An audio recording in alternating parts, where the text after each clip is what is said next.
Welcome back class. अब बेटा आपका Q3 इस तरीके से है। उन्होंने कहा है first of all you should know that कि ये जो सिंबल है ना बेटा, इस सिंबल को हम लोग रीड करते हैं क्वाड्रिलैटरल। कैसे रीड करते हैं? क्वाड्रिलैटरल। स्टैंडर्ड 6 में सिखाया था, तो भूलना नहीं है बाबा। Yes, quadrilateral. So quadrilateral PTNM is a rectangle। एक रेक्टेंगल बनाया है उन्होंने। Write the names of the pairs of supplementary angles।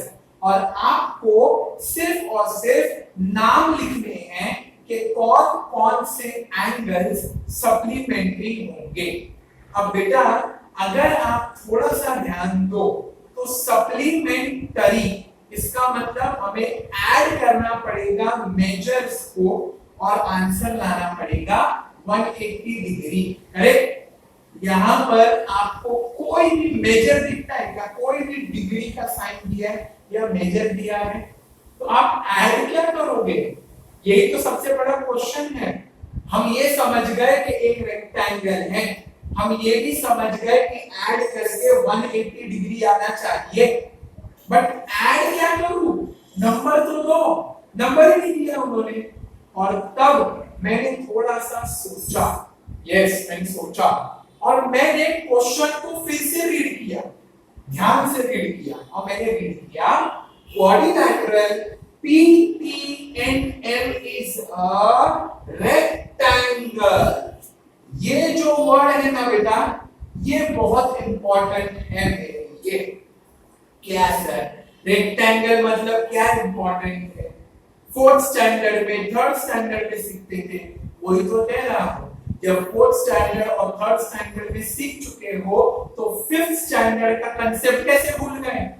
Standard fifth में आपको सिखाया गया था कि रेक्टेंगल के 4 साइड्स होते हैं, 2 लेंथ होती है, 2 ब्रेथ होती है। दोनों लेंथ एक दूसरे के ऑपोजिट में होती है और ब्रेथ भी एक दूसरे के ऑपोजिट में। और जो सबसे इंपॉर्टेंट बात सिखाई थी ना बेटा, वो सिखाई थी कि ऑल एंगल्स या each angle of a rectangle is a right angle. Rectangle का हर एक एंगल राइट एंगल होता है। राइट एंगल का मतलब हुआ 90 डिग्री। यस और नो? Yes, correct. सीखा था 5th में। तो अब इसको कैसे सॉल्व करते हैं वो देखते हैं। सबसे पहले बेटा आप क्वेश्चन लिख लोगे अपनी बुक में।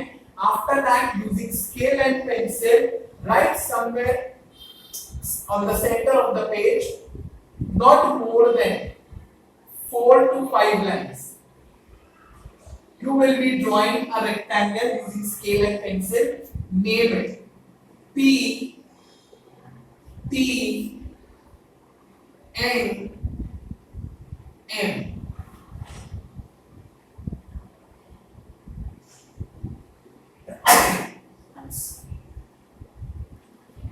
करेक्ट?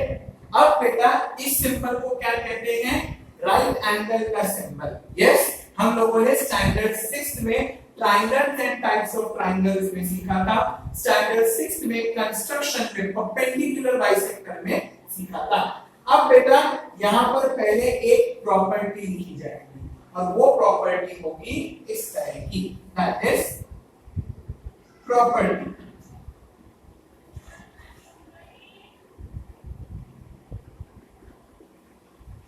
ये रेक्टेंगल है और रेक्टेंगल में एंगल्स की बात चल रही है। करेक्ट? तो आप प्रॉपर्टी इस तरीके से लिखोगे, each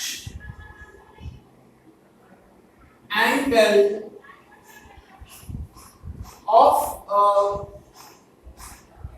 rectangle is a right angle. Correct? कितने सारे एंगल आ गए ना। Each angle of a rectangle is a right angle. ऐसा लग रहा है एंगल पिक्चर चालू है। टेंशन ध्यान से क्या लिखा है? ईच एंगल, हर एक एंगल किसका, ऑफ अ रेक्टेंगल क्या है, राइट एंगल। राइट एंगल का मतलब होता है 90 डिग्री। तो अब हमें रिलैक्स होना चाहिए कि हाश मेजर मिल गया, क्योंकि ऐड करने के लिए हमें अल्फाबेट नहीं चाहिए कि a plus B is equal to 180 degree, c plus z is equal to 90 degree ना। ऐड करने के लिए क्या चाहिए, नंबर्स।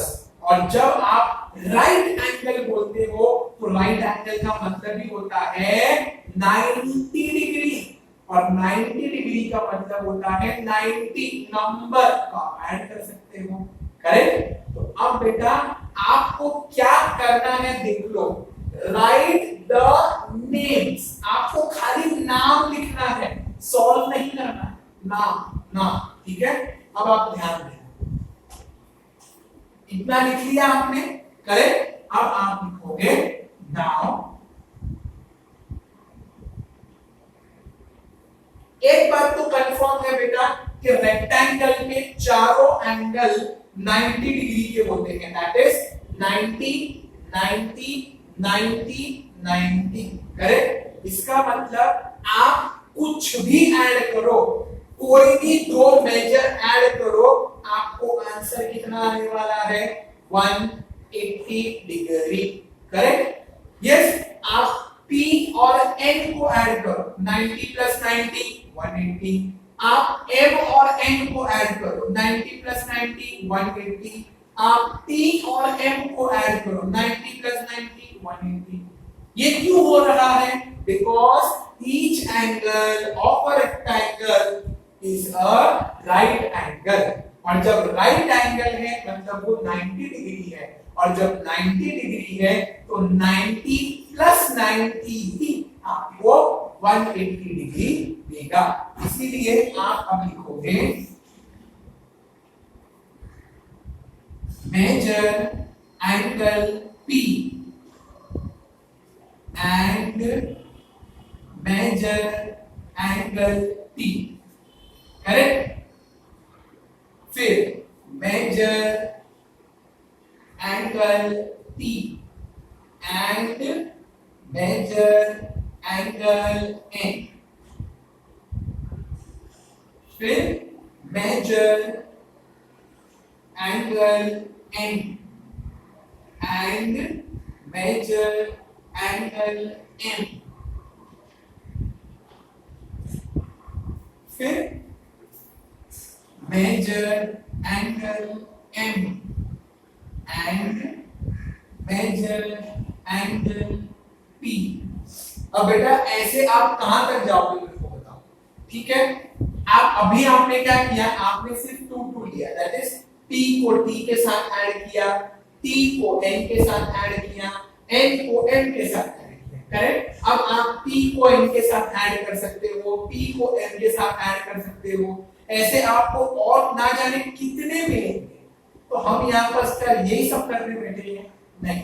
हमें जो सीखना था वो क्या था, नंबर 1 कि क्वेश्चन में रेक्टेंगल आया था, और नंबर 2 रेक्टेंगल में एंगल्स की प्रॉपर्टी, बस ये दो मेन था।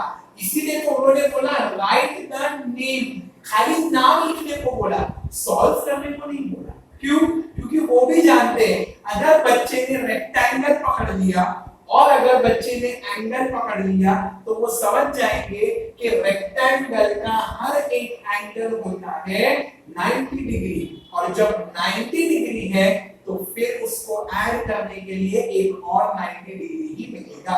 हेंस हमने 4 पेयर बना लिए, बहुत हो गया, ज्यादा नहीं करना है। एग्जाम में ये 2 मार्क के लिए आएगा, जिसमें 1 मार्क तो सिर्फ और सिर्फ प्रॉपर्टी को लिखने को मिलता है। तो आप लिख दोगे are few pairs of supplementary angles, clear, ठीक है बेटा। तो इस तरीके से आपको समझ में आ गया कि जब एक क्वेश्चन में फिगर, ज्योमेट्रिक फिगर का खाली नाम दिया होता है, मेजर नहीं दिया होता है, फिर भी हम सम को सॉल्व कर सकते हैं। अब इसके आगे बेटा एक वर्ड प्रॉब्लम है, उस वर्ड प्रॉब्लम को सॉल्व करेंगे और सप्लीमेंट्री एंड सप्लीमेंट, ये दो हेडिंग के साथ ये एक्सरसाइज कंप्लीट होना है।